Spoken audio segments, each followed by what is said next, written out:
Hello मेरे बच्चों, कैसे हैं आप। उम्मीद है कि आप अच्छे होंगे, स्वस्थ होंगे, मस्त होंगे। दोस्तों, आज का जो सेशन रहने वाला है बहुत ही शानदार और बहुत ही जानदार रहने वाला है। बच्चों, आज हम 10th क्लास की साइंस यानी कि विज्ञान पढ़ने वाले हैं, रासायनिक अभिक्रिया और समीकरण। बहुत ही शानदार ये टॉपिक रहेगा। यकीन मानिए कि मेरे हर वीडियोस गारंटी वाले 100% समझाने वाले होते हैं।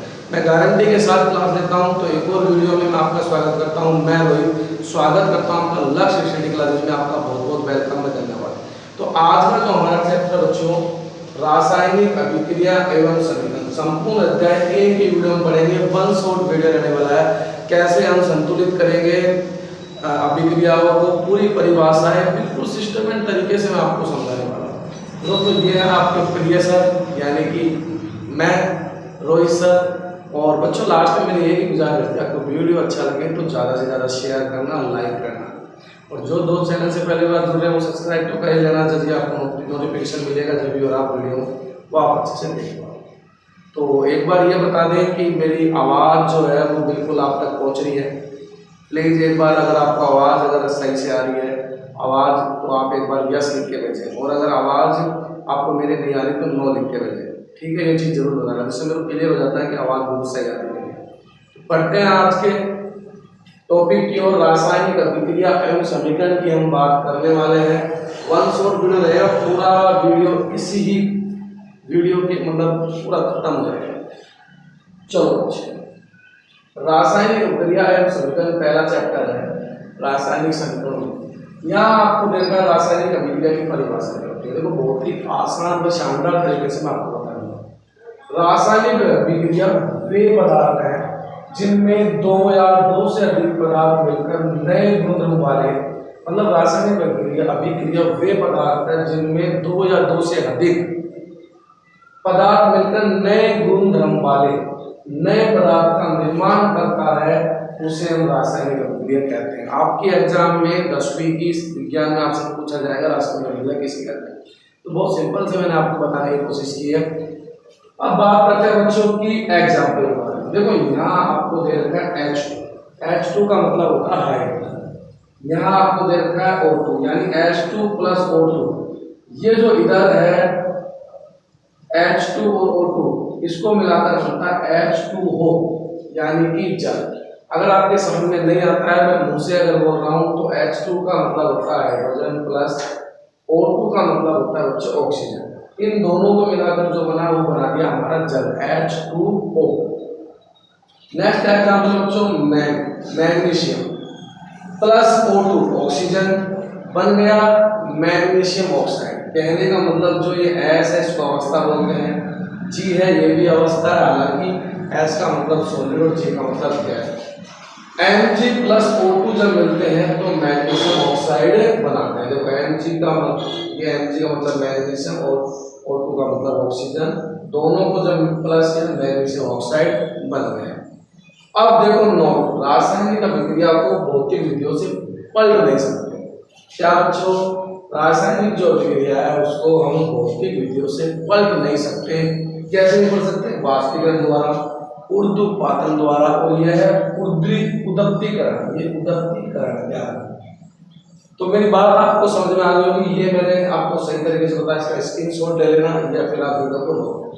आगे बढ़ते हैं। आगे बच्चों, रासायनिक अभिक्रिया के उदाहरण। रासायनिक अभिक्रिया जो है उसके उदाहरण क्या क्या होते हैं, बात करते हैं बहुत ही बेसिक से। देखो, भोजन का पकाना रासायनिक अभिक्रिया का जो पहला उदाहरण है, भोजन का पकाना। दूसरा है श्वसन। तीसरा है दूध से दही बनना। मतलब जो रासायनिक अभिक्रिया है बच्चों, अगर दूध से दही बन गया तो रासायनिक अभिक्रिया है। दही से दूध वापस कभी नहीं बन सकता।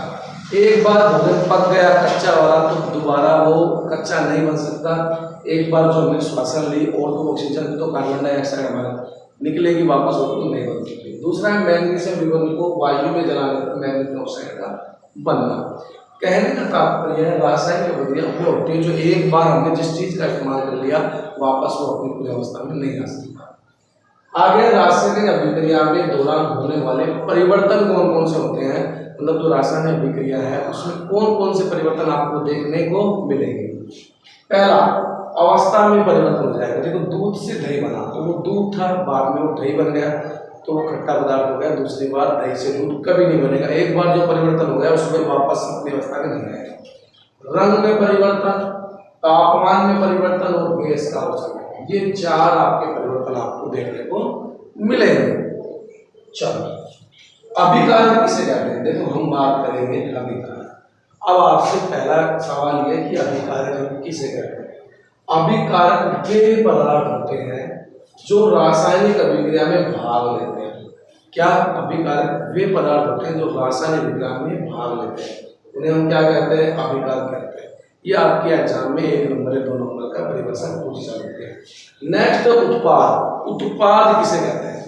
बात करें कि उत्पाद किसे कहते हैं? उत्पाद वे पदार्थ होते हैं जिनका निर्माण हम अभिकारकों से मिलकर होता है, उसे उत्पाद कहते हैं। देखो दोनों परिभाषा बहुत बेसिक से बहुत तरीके से बता रहा हूं। एग्जाम्पल में बात करें तो Mg मैग्नीशियम प्लस O2 बना मैग्नीशियम ऑक्साइड। देखो ये तो आपका है अभिकारक, ये भी क्या है? आपका अभिकारक। और जो उधर जो आपका रिजल्ट निकल के आया Mg प्लस OG यानी मैग्नीशियम प्लस ऑक्सीजन बराबर मैग्नीशियम ऑक्साइड, तो ये उत्पाद है। याद रखना, इधर वाले तो होते हैं अभिकारक और 3 उस पार यानी जो रिजल्ट निकल के आएगा वो होता हमारा उत्पाद। यहाँ तक मैंने आपको बेसिक से कुछ चीज समझाने की कोशिश की थी। यहाँ तक हम अपने नोट्स बनाते चले, एक एक चीज एक एक टॉपिक आप लेके, मैं गारंटी दे रहा हूँ उससे बात कुछ नहीं है। आगे बढ़ते हैं। रासायनिक समीकरण बात करें, रासायनिक समीकरण इससे हमें कोई मतलब नहीं है, ये ऐसे ही लिखा गया है। रासायनिक समीकरण बात करें, किसी रासायनिक अभिक्रिया के शब्द समीकरण को अभिकारक को एवं उत्पादक प्रतीक तथा रासायनिक सूत्रों का उपयोग करके ही प्रदर्शित करते हैं। देखो वेरी सिंपल सी बात है कि इसमें मैंने आपको अच्छे से बताने की कोशिश की, ठीक है? आप कोई प्रकार से दिक्कत ना लें। किसी भी रासायनिक अभिक्रिया के शब्द समीकरण के अभिकारकों एवं उत्पादों के प्रति रासायनिक सूत्रों का प्रयोग करके प्रदर्शित करते हैं, इन्हें रासायनिक समीकरण कहते हैं। एग्जाम्पल, मैग्नीशियम निबंध का वायु ऑक्सीजन में दहन करना, मैग्नीशियम ऑक्साइड का बनना। देखो यहाँ पे हम एग्जाम्पल देंगे, मैग्नीशियम प्लस O2 ऑक्सीजन मिलकर क्या बना? Magnesium oxide. देखो वापस से बता रहा हूँ, Mg का मतलब होता है मैग्नीशियम, O2 का मतलब है ऑक्सीजन।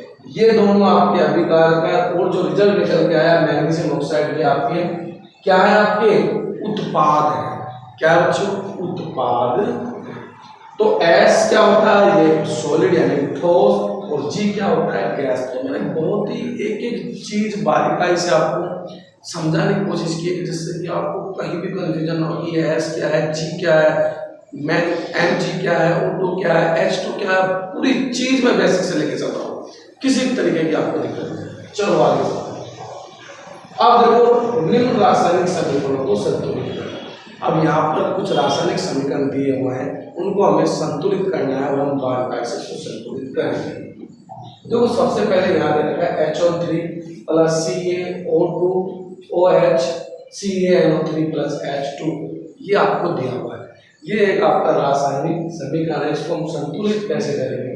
देखो यहाँ से हम शुरुआत, सबसे पहले दे रखा है H के आगे देखो, सबसे पहले मैं आप बेसिक से कुछ चीज बताऊँ। H के नीचे कुछ नहीं है तो इसको हम मानेंगे 1।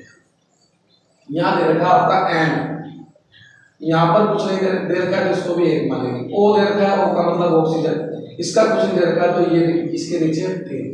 कहने का मतलब है H का मतलब आपका हाइड्रोजन है, N का मतलब आपका नाइट्रोजन है और O का मतलब आपका ऑक्सीजन है। बात समझ में आ गई? ये वाला समीकरण इसको हमने देखो इस तरीके से, एक क्वेश्चन आपसे अगले सारे आप प्लस के इस वाले तरफ ऊपर लिखेंगे, प्लस के उस पार उसको नीचे देखो, H के नीचे कुछ नहीं इसको 1 मान लेंगे, N के नीचे कुछ नहीं इसको 1 मान लेंगे और ऑक्सीजन का 3 है। H को 1 मान लिया, N के सामने कुछ नहीं है 1 मान लिया, ऑक्सीजन 3 है तो 3 है। अब इसके नीचे कैल्शियम है, कैल्शियम के नीचे कुछ नहीं है साइड में तो 1 मान लो। अब देखो आपका सबसे बड़ा ट्विस्ट है, O का मतलब कुछ नहीं है तो 1 मानेंगे और H के पास भी कुछ नहीं है, लेकिन ब्रैकेट के बाहर अगर कोई संख्या हो तो आपको एक चीज याद रखनी है कि ब्रैकेट के अंदर के मान, इनको तो हमने एक एक मान लिया, ऑक्सीजन एक हाइड्रोजन एक, लेकिन ब्रैकेट के बाहर दो है तो ये गुणा हो जाएगी। कहने का मतलब ऑक्सीजन अब कितना हो जाएगा, एक को दो से गुणा करेंगे तो दो, हाइड्रोजन एक है तो हाइड्रोजन को एक को दो से गुणा करेंगे तो ये आपका कैल्शियम ऑक्सीजन और हाइड्रोजन आ गया। बात समझ में आ गई? यानी कि पहला वाला समीकरण को यहाँ लिखा, दूसरा प्लस के बाद अब उत्पाद ये अभिकार, अब उसकी बात करेंगे। अब सबसे पहले यहाँ भी ले रखा है कैल्शियम, कैल्शियम के आगे कुछ नहीं है तो एक मानेंगे। अब देखो यहाँ पर एन है, यहाँ पर ऑक्सीजन है, यहाँ पर तो एन के कुछ नहीं है तो एक मानेंगे, ऑक्सीजन का तीन है तो यहाँ पे लिखेंगे हम नाइट्रोजन।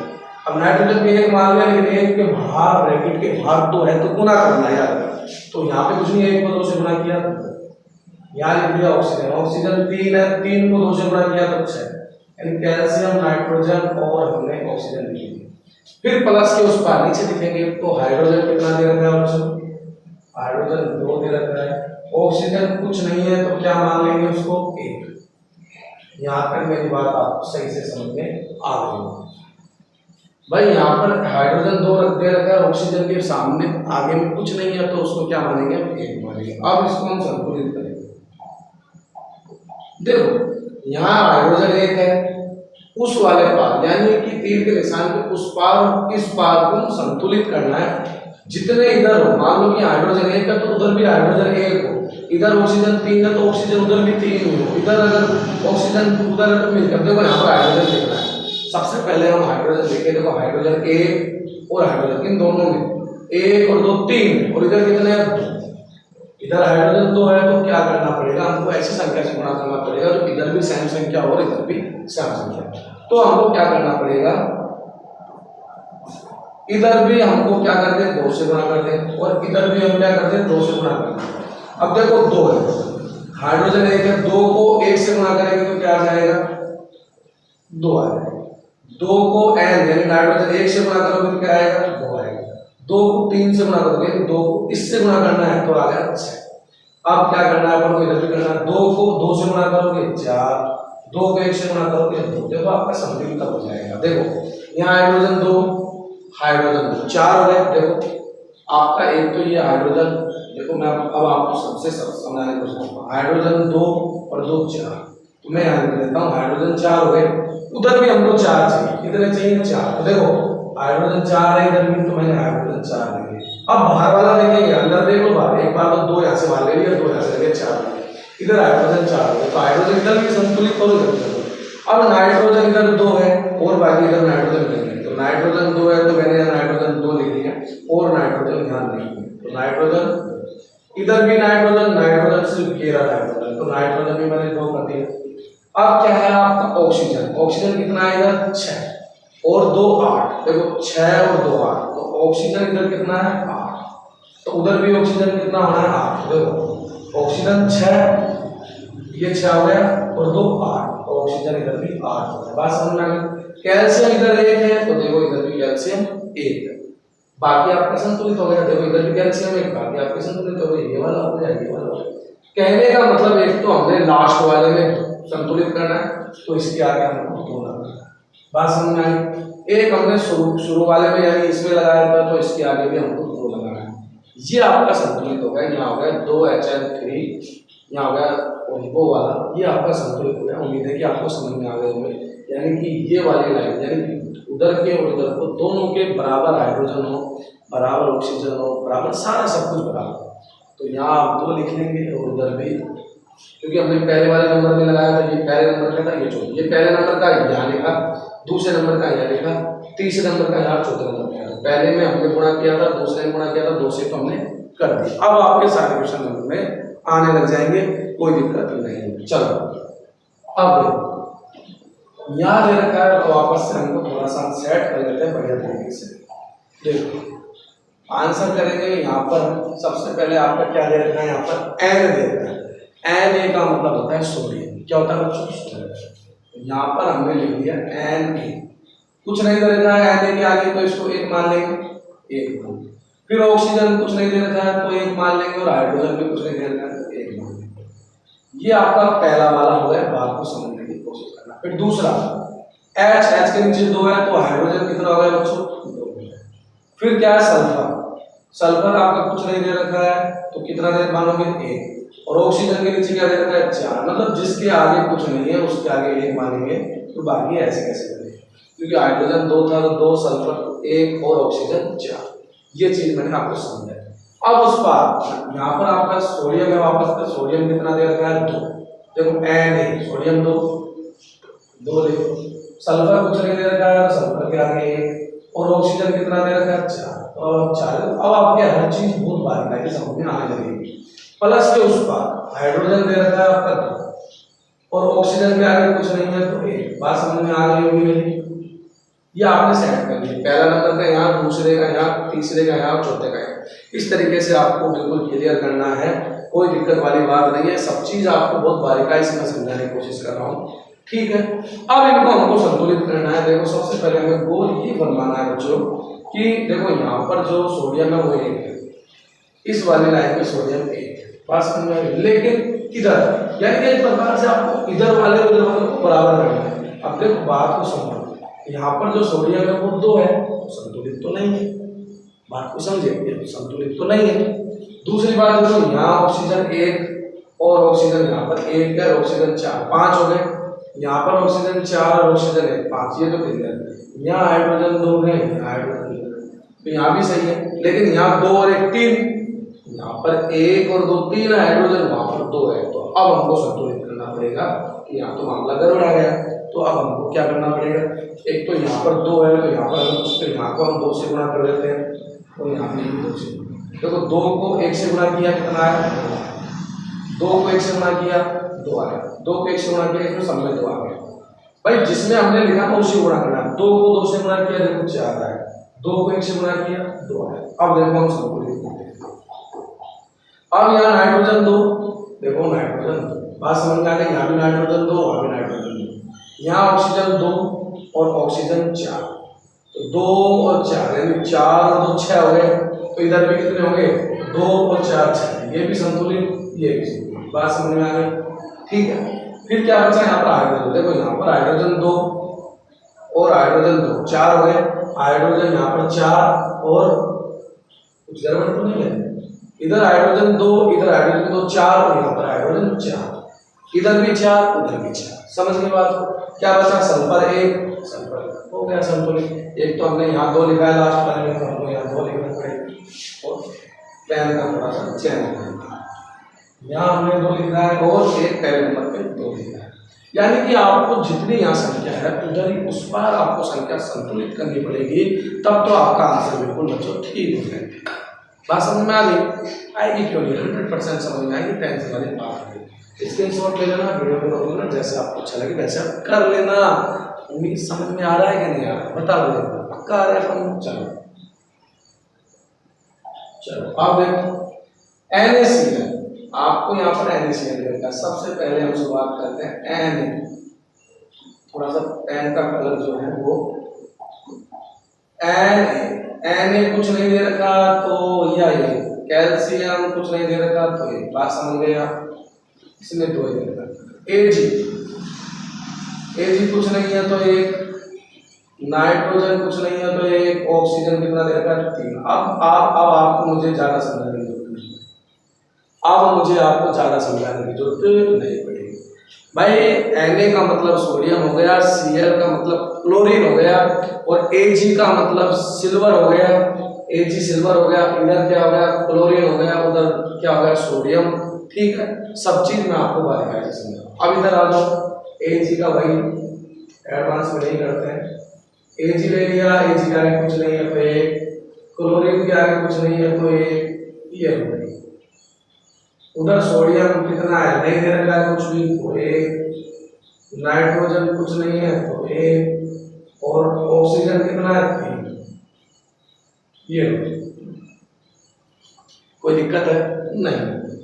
देखो सबसे पहले इसमें हम संतुलित करते हैं, इस इधर वाले हिस्से को इधर वाले को संतुलित। सबसे पहले यहाँ पर जो है सोडियम कितना है, देखो यहाँ भी सोडियम है, यानी कि इस वाले में बराबर से कोई मतलब नहीं है हमको, इस वाले में उस वाले में जब ऊपर हो नीचे को सोडियम यहाँ 1 है, यहाँ भी सोडियम 1 है, ये संतुलित है। क्लोरीन यहाँ पर 1 है तो क्लोरीन यहाँ भी 1 है, ठीक लगा के चलो। यहाँ पर सिल्वर एक है तो यहाँ भी सिल्वर एक है, यहाँ नाइट्रोजन एक है तो नाइट्रोजन एक है, यहाँ ऑक्सीजन एक है, सल्फर कहाँ है भाई, ऑक्सीजन कहाँ है, गलती से यहाँ भी तीन है, यहाँ संतुलित तो ऑलरेडी संतुलित है भाई, यानी कि सारी चीज ऑलरेडी संतुलित है, तो आप लिख सकते हो कि यहाँ तो संतुलित है, बस ये पहले से ही संतुलित है, इसमें कुछ भी चेंज नहीं करना, लिख सकते हो कि संतुलित पहले ही है। क्या बच्चों, यह संतुलित पहले ही, ठीक है, ये याद रखना, सोडियम क्लोरीन सिल्वर, इधर नाइट्रोजन ऑक्सीजन क्लोरीन, ये चीज आप याद रखोगे, इस चीज के आप स्पेशल याद रखोगे। चाहो तो मैं लिखवा भी दूं, एन सोडियम, Ag सिल्वर, फिर N नाइट्रोजन, O ऑक्सीजन,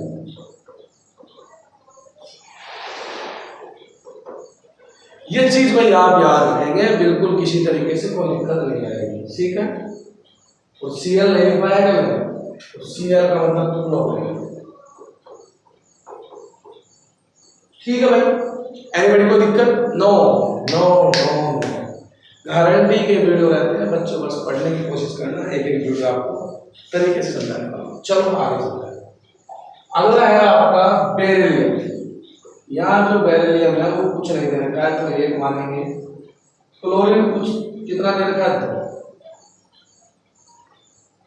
फिर है हाइड्रोजन दे रखा है आपका 2। सल्फर के आगे कुछ नहीं है, तो 1, और ऑक्सीजन कितना है, 4। हाइड्रोजन सल्फर ऑक्सीजन, उस पार चलते हैं 3 के उस पार। तो बेरिलियम कुछ नहीं दे रखा है, 1। सल्फर के आगे कुछ नहीं है, 1। ऑक्सीजन के आगे, ऑक्सीजन कितना, 4। फिर हाइड्रोजन कितना है, 1। क्लोरीन के आगे कुछ नहीं है, 1। बात समझ में आ गई क्या? आ गई ना भाई? है कोई दिक्कत? हाँ भाई, दिक्कत है क्या? नहीं है ना, तो चलो फिर अब क्या करना है, देखो बात को समझो। यहाँ बेरिलियम 1 है, यहाँ भी बेरिलियम 1 है, बात समझे। यहाँ क्लोरीन 2 है, यहाँ क्लोरीन 1 है, इसमें क्लोरीन दोनों में 1 ही है। फिर हाइड्रोजन 1 2 है, यहाँ भी हाइड्रोजन 2, ये तो दिक्कत हो गई। यहाँ देखो सल्फर 1 है, सल्फर ये भी सही है, और ऑक्सीजन ये है, तो ऑक्सीजन ये भी सही है। कुछ चेंज नहीं करना, इस वाले में हम 2 से गुणा कर देंगे। 2 को 2 से गुणा किया, 2 को 1 से गुणा किया। अब देखते हैं क्या इसमें दिक्कत आती है। इसमें गुणा नहीं करना है, क्योंकि ऑलरेडी ये तो संतुलित है, क्योंकि बेरिलियम 1 है और क्लोरीन ऑलरेडी 2 है। देखो बेरिलियम 1, बेरिलियम 1, अब मैं थोड़ा पेन का कलर चेंज करता हूँ। बेरिलियम 1, बेरिलियम 1, क्लोरीन 2, तो क्लोरीन 2 उधर, hydrogen 2, hydrogen 2, sulphur 1, sulphur 1, oxygen 4, oxygen 4, हो गया भाई। हमने किसमें गुना किया? लास्ट वाले में, बस याद नहीं करना है। ये आपका संतुलित हो गया। ऐसे संतुलित करते हैं, कोई दिक्कत वाली बात नहीं है। जितना आप टेंशन में आ रहे हो ना, इतने टेंशन लेने वाली बात नहीं। क्वेश्चन में ऐसी कोई दिक्कत है ही नहीं, बहुत मस्त तरीके से आपको पढ़ाने की कोशिश कर रहा हूँ। चलो आगे चलते हैं। इस बार वीडियो को रोक लेना या फिर आराम से स्क्रीनशॉट ले लेना। चलो बच्चों आगे चलो। अब देखो क्या है, रासायनिक अभिक्रिया को संतुलित करना क्यों आवश्यक है? आपसे ये पूछ रहा है कि रासायनिक जो अभिक्रिया है बच्चों, उसको संतुलित करना क्यों आवश्यक है। देखो रासायनिक अभिक्रिया के पहले अभिकारक होते हैं, देखो मैंने बताया, ये मैंने अभी इधर की तरफ जो होते थे अभिकारक होते हैं उत्पाद। उसके बाद उत्पाद होते हैं, बिल्कुल प्रत्येक पदार्थ को परमाणु की संख्या बराबर होनी चाहिए, इसमें दोनों तरफ दरमियान बराबर हो जाएंगे। मैंने आपको बताया भी था कि इधर भी प्लस के इधर 2 होते हैं, उधर अभी इधर अभिकारक इधर उत्पाद। देखो वापस समझाने की कोशिश करता हूं।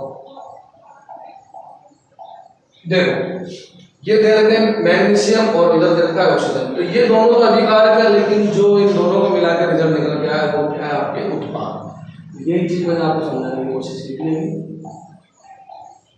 देखो बात समझ में आ गई, दोनों द्रव्यमान बराबर हो जाएंगे, दोनों द्रव्यमान बराबर हो जाएंगे। अब रासायनिक अभिक्रिया के प्रकार, रासायनिक अभिक्रिया के प्रकार हम पढ़ने वाले हैं, मुख्यतः 5 प्रकार के पढ़ने, लेकिन हम बहुत अच्छे से कोई चीज पढ़ेंगे। पहला पढ़ेंगे हम संयोजन अभिक्रिया, दूसरा है वियोजन अभिक्रिया, तीसरा है विस्थापन अभिक्रिया, चौथा है द्विविस्थापन अभिक्रिया, पांचवा अपचयन, उपचयन और रेडॉक्स अभिक्रिया। बारीकाई से समझने वाले हैं, आप टेंशन नहीं लेंगे। चलो अब देखो, पहला कह रखा है संयोजन अभिक्रिया क्या होती है, बारीक से पढ़ेंगे। इस अभिक्रिया में 2 या 2 से अधिक अभिकारक मिलकर एक उत्पाद का निर्माण करेंगे। क्या 2 या 2 से अधिक अभिकारक मिलकर एक उत्पाद का क्या करते हैं, निर्माण। बात समझ में आई? एग्जाम्पल है कोयले का है, सी कार्बन, ऑक्सीजन क्या मिलकर हो गया, CO2 यानी कार्बन डाइऑक्साइड। C का मतलब कार्बन, O का 2 का मतलब ऑक्सीजन, CO2 का मतलब कार्बन डाइऑक्साइड। S यहाँ सॉलिड बोले तो ठोस, G यहाँ गैस है, जो दोनों ही अवस्था है, यानी कि S और G जो है ये अवस्था है, S का ठोस, G का मतलब गैस। दूसरा बच्चों आपका वियोजन अभिक्रिया, आपको परिभाषा एग्जाम में पूछने वाला है, याद वह अभिक्रिया जिसमें एक अभिकारक टूटकर 2 या 2 से अधिक उत्पाद बनाता है। वह अभिक्रिया जिसमें एक अभिकारक टूटकर 2 या 2 से अधिक उत्पाद बनाए तो उसे वियोजन या फिर अपघटन अभिक्रिया कहते हैं। बात समझ में आ गई? मजा आ रहा है कि नहीं आ रहा है? अगर एक बार मजा आ रहा तो लिख दो सर मजा आ गया। क्या लिखने वाले हो? मजा आ गया। CaCO3 ऊष्मा, CaOCO, देखो क्या करना, CaCO3 का मतलब होता है कैल्शियम कार्बोनेट, CaCO3 का मतलब है कैल्शियम कार्बोनेट। अगला CaO का मतलब है कैल्शियम ऑक्साइड प्लस ये CO2 कार्बन डाइऑक्साइड। तो ये आपकी बात समझ में आ गई होगी। ये वियोजन अभिक्रिया का उदाहरण था। मैंने हर चीज को आपको लिख दिया है कि भैया CaCO3 का मतलब क्या होता है, CaO का मतलब क्या होता है, इधर आप देख सकते हो, बोल भी रहा हूँ उससे। चलो आगे चलते हैं। अगला आपसे यह 3 प्रकार की होती है। अब मेरी बात सुनो, ये जो वियोजन अभिक्रिया है ना, ये कितने प्रकार की होती है? 3 प्रकार की। इसके बारे में हम बारीक से पढ़ने वाले हैं, कोई दिक्कत वाली बात नहीं। पहला है आपका, ये 3 प्रकार की होती है, ऊष्मीय अभिक्रिया, विद्युत वियोजन तथा प्रकाशीय वियोजन। बात करते हैं पहली, यह 3 प्रकार की है ऊष्मीय वियोजन अभिक्रिया का ऊष्मीय गर्मी द्वारा किया गया वियोजन ऊष्मीय वियोजन कहलाता है। क्या कहलाता है? अभिकारक का ऊष्मीय या गर्मी द्वारा किया गया वियोजन को ऊष्मीय वियोजन कहते हैं। एग्जाम्पल है CaCO3 यानी कि calcium carbonate, CaO calcium oxide, CO2 carbon dioxide. ये आपका उदाहरण था ऊष्मीय का। देखो ये उदाहरण मैंने CaCO3 बता दिया, CaO बता दिया, CO2 कार्बन डाइऑक्साइड। नेक्स्ट है दूसरा विद्युत अभिक्रिया। विद्युत वियोजन अभिक्रिया क्या है? विद्युत धारा प्रभावित होने के कारण, क्या बच्चों भाई समझना रे, मेरा बच्चा समझना, विद्युत धारा प्रभावित होने के कारण होने वाले वियोजन को विद्युत वियोजन कहते हैं। ठीक है, एग्जांपल देखो 2H2O, H2O का मतलब हो गया जल। बात समझ में आ गई? क्या होगा बच्चा? जल। H2 का मतलब, H का मतलब हाइड्रोजन और O2 का मतलब ऑक्सीजन। ये आपके विद्युत वियोजन के उदाहरण थे। नेक्स्ट है प्रकाशीय वियोजन अभिक्रिया क्या होती है? क्योंकि 3 प्रकार की होती है, तीनों को बारी बारी से पढ़ना है। सूर्य के प्रकाश की उपस्थिति में होने वाला वियोजन को ही प्रकाशीय वियोजन कहते हैं। सूर्य की उपस्थिति में होने वाला वियोजन प्रकाशीय वियोजन। उदाहरण देखो 2AgCl, A2AgCl। AgCl का मतलब होता है सिल्वर क्लोराइड, यानी Ag सिल्वर का मतलब हो गया, Ag का मतलब सिल्वर, Cl का मतलब क्लोरीन, तो मिलाकर हो गया सिल्वर क्लोराइड। उसके बाद बात करें Ag का मतलब सिल्वर और Cl2 यानी क्लोरीन गैस है ये, Cl2 क्या बच्चों? Chlorine gas. देखो नोट करके लिखना, ब्लैक एंड व्हाइट फोटोग्राफी में प्रकाशीय विजन का उपयोग होता है। आपसे क्वेश्चन पूछा जाएगा ब्लैक एंड व्हाइट फोटोग्राफी में किसका इस्तेमाल किया जाता है, तो आप लिखना प्रकाशीय विजन का उपयोग किया जाता है। बात समझ में आ गई होगी। चलते हैं अगला है विस्थापन अभिक्रिया। आपने दो अभिक्रिया पढ़ चुके थे, फिर उसके बाद तक वियोजन अभिक्रिया, 3 प्रकार की। अब तीसरी पढ़ रहे हो आप, तीसरी आप पढ़ रहे हो, बहुत अच्छे से मैं आपको बता रहा हूं। देखो तीसरी है आपकी विस्थापन अभिक्रिया। विस्थापन अभिक्रिया क्या होती है इसके बारे में हम बात करेंगे। इस अभिक्रिया में अधिक क्रियाशील तत्व कम क्रियाशील तत्वों के उसके यौगिक से विस्थापन कर लेते हैं।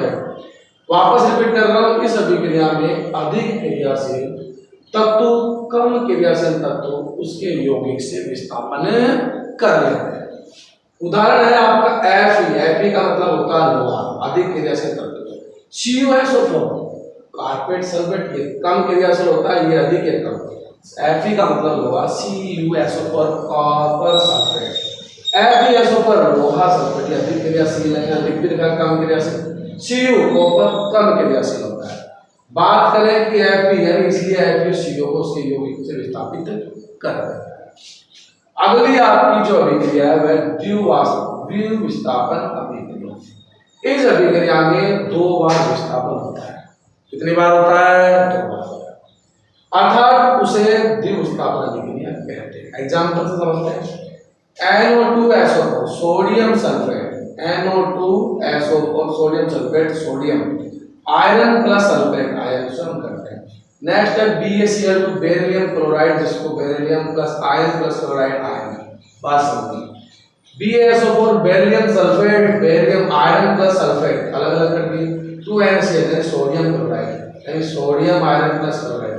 द्विविस्थापन के नियम क्या होते हैं? धनायन का धनायन से तथा ऋणायन का ऋणायन से विनिमय होता है। समझ लेना भाई बारीकी से। नेक्स्ट है उपचयन व उपचयन या रेडॉक्स अभिक्रिया। देखो उपचयन अभिक्रिया किसे कहते हैं? पदार्थ में वे ऑक्सीजन की वृद्धि या हाइड्रोजन की कमी। क्या बोला मैंने? शॉर्ट में समझा दिया।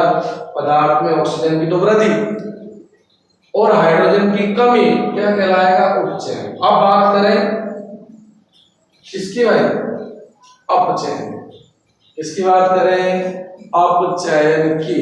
किसकी बात करें? अपचयन की। यहाँ थोड़ा सा सवाल कर देना भाई, ये उपचयन, ये उपचयन, ये अपचयन। अपचयन किसे कहते हैं? पदार्थ में हाइड्रोजन की वृद्धि, यहाँ ऑक्सीजन की भी या ऑक्सीजन की कमी हो जाती है। वापस रिपीट कर रहा हूँ, उपचयन किसे कहते हैं? पदार्थ में ऑक्सीजन की वृद्धि और हाइड्रोजन की कमी। और अपचयन किसे कहते हैं? पदार्थ में हाइड्रोजन की वृद्धि और ऑक्सीजन की कमी। एग्जांपल से समझते हैं। Ca+H2 बन जाएगा CO2, CuO+H2 बन जाएगा Cu+H2। देखो उपचयन क्या होता है आपको आप समझना, ये अपचयन, ये अपचयन। ऑक्सीजन की वृद्धि हुई है तो C का CO2 में हो जाएगा, और उपचयन हाइड्रोजन की वृद्धि हुई है तो CO का Cu में परिवर्तन हो जाएगा। इसके शॉट ले लेना, थोड़ा सा बारीक आपको दिख रहा होगा, उम्मीद है कि आपको सही से समझ में आ रहा है। चलो आगे चलते हैं। स्क्रीन शॉट ले लें आप, इसका कोई दिक्कत नहीं, मैं दूर जाता हूँ। चलो आगे बात करें रेडॉक्स अभिक्रिया किसे कहते हैं? रेडॉक्स जिन रासायनिक अभिक्रियाओं में उपचयन तथा अपचयन दोनों अभिक्रिया साथ साथ होती हैं, वे रासायनिक अभिक्रिया जिसमें उपचयन तथा अपचयन अभिक्रिया दोनों साथ साथ हो, रेडॉक्स अभिक्रिया कहलाती है। वापस कह रहा हूं, वे अभिक्रिया जिसमें उपचयन तथा अपचयन अभिक्रिया साथ साथ हो, रेडॉक्स अभिक्रिया कहलाती है। उदाहरण देखो, CuO2+H2 बन गया क्या? Cu+H2 यानी उपचयन अभिक्रिया। ये जो है आपकी अपचयन, ये उपचयन, ये अपचयन। अवक्षेपण अभिक्रिया किसे कहते हैं? वह अभिक्रिया जिसमें एक अविलयन उत्पाद यानी अवक्षेप बनता है, इस अवक्षेपण अभिक्रिया कहते हैं। जैसे NaCl, Ag silver, nitrogen oxide oxygen, AgCl यानी श्वेत अक्षेप, ये NaNO3, ये आपको मैं बता चुका हूँ। ये इसका उदाहरण था, स्क्रीनशॉट ले लेना इसका। मजा आ रहा है कि नहीं आ रहा? एक बार बोलो कि मजा आ रहा है कि नहीं आ रहा। अगर मजा आ रहा है तो यस लिखें, और बहुत ज्यादा मजा आ रहा है तो डबल यस लिखें। ठीक है, चलते हैं आगे। है संसार, मतलब संसार किसे कहते हैं? देखो बात को समझोगे नहीं जब तक मजा नहीं आएगा। जब कोई धातु आर्द्रता, वायु, पानी, अम्ल आदि के संपर्क में आता है तब धातु संसार हो जाती है। इस प्रक्रिया को संसार कहते हैं।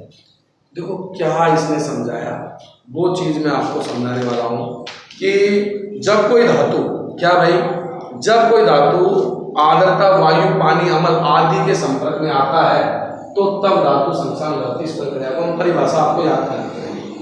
इसका उदाहरण क्या है? लोहे पर जंग लगना। देखो लोहे पर जंग लग गया, भूरी पर, चांदी की काली परत चढ़ा, देखो चांदी पे काली परत चढ़ गई, तांबे पर हरी परत, यानी तांबे का जो बर्तन है उस पर हरी परत चढ़ गई।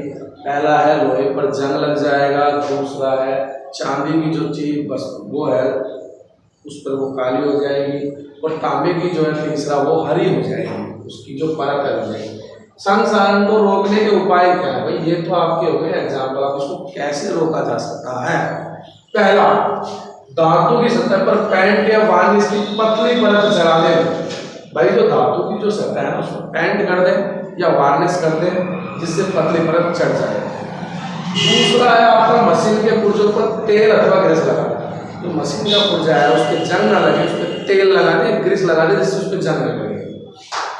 तीसरा, विद्युत लेपन द्वारा लोहे की सतह पर निकल या कॉपर की परत चढ़ा दे, जब भी आपका ये उपाय है। चौथा, गैल्वेनीकरण की विधि द्वारा। पांचवा, जंगरोधी विलयनों का उपयोग करके, मतलब जंगरोधी विलयनों का उपयोग करो। ठीक है, आगे चलते हैं। नेक्स्ट आपका अभिक्रिया ऊष्मा के आधार। स्क्रीनशॉट लेते ये वीडियो को रोक लें, मजा आपको आएगा। चलते हैं, देखो बच्चों क्या है इसमें आगे। देखो अगला है अभिक्रिया ऊष्मा के आधार।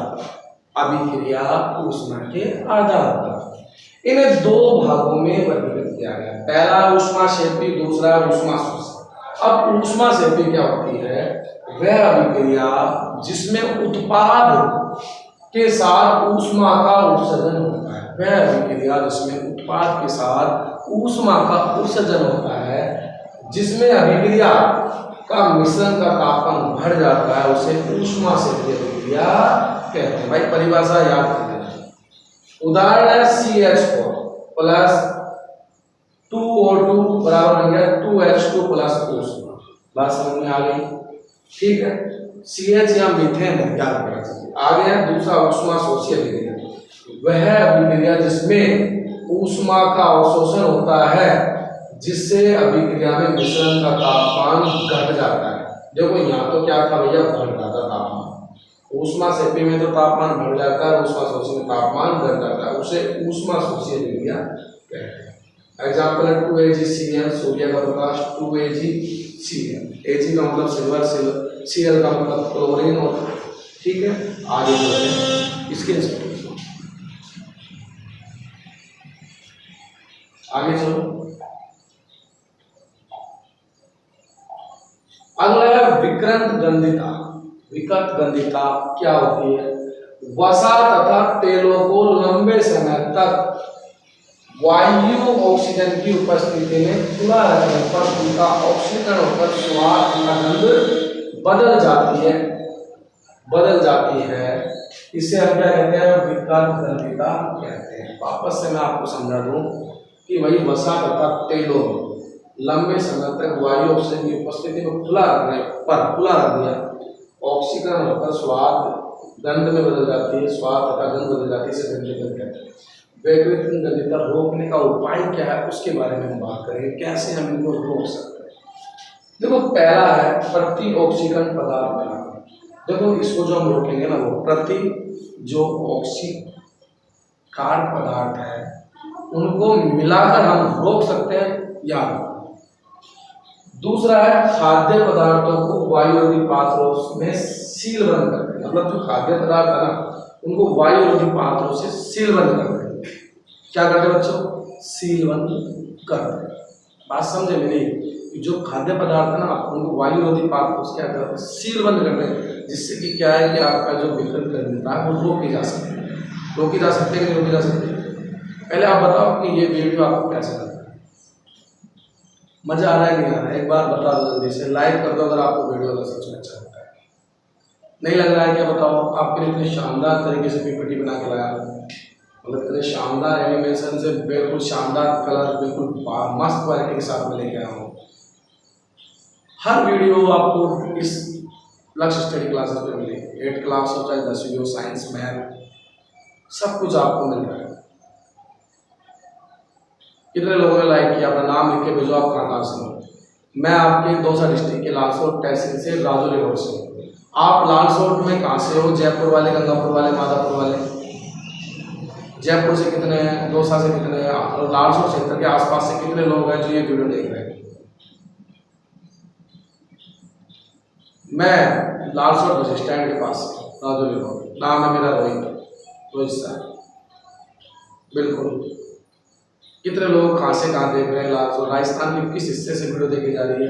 यूपी में कहाँ से देखी जा रही है? बिहार, जहाँ जा सकते हैं। राज्य का नाम लिखे और जिले का नाम लिखे और गाँव का नाम लिखे। और वीडियो आपको कैसी लग रही है तो लाइक और चलो आगे।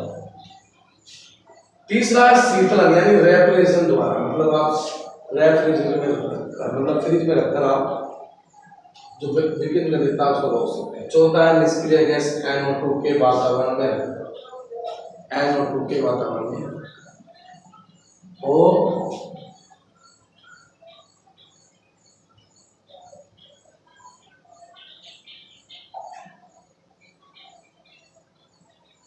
अब बताओ लास्ट में आपसे एक ही बात मैं आपसे कहूँगा, वीडियो कैसा है? आपको अच्छा लगा है तो आपको सौगंध है लाइक करना, शेयर करना, और लाइक करे बगैर बिल्कुल मत जाना। आप जिसको भी मानते हैं, मुझे मानते हैं, किसी को अपने गुरुजन को मानते हैं, वीडियो अच्छी लगी लाइक करना। लालसोट में आप कहाँ से हो? जयपुर में दौसा दिल, जहाँ से भी आप लिखना जरूर। मैं लोकल लालसोट सेक्टर से, ठीक है? मेरे मोबाइल नंबर है, लिखना है आपको 9694737522। ये मोबाइल नंबर है 9694737522। रोहित सर, लालसोट के लोकल क्षेत्र से मैं हूँ, और पहला मैं डिजिटल पैनल पर पहला टीचर बन गया हूँ, जो मैं आपको 10वीं की साइंस पढ़ा रहा हूँ इस एरिया से। बहुत जैसे तैसे पैनल को मेंटेन किया, कहाँ से कैसे लाया वो चीज़ में पूछो, लेके आया हूँ बस। कि आसपास के लोग, गरीब वाले जो आसपास के लोकल क्षेत्र हैं वो उससे प्रोफाइल जुड़े ज़्यादा से ज़्यादा। जिसको ऑफलाइन कोचिंग करनी है तो वो इस नंबर पे फ़ोन कर सकते हैं। 10th क्लास का बैच जारी है, ऑनलाइन का भी क्लास लेते हैं। तो दोस्तों कैसे लगे वीडियो? लाइक कर दें, शेयर कर दें। तो आज के लिए दोस्तों इस वीडियो में इतना ही। फिर से मिलूंगा एक और वीडियो के साथ। आज के लिए इस वीडियो में इतना ही। धन्यवाद।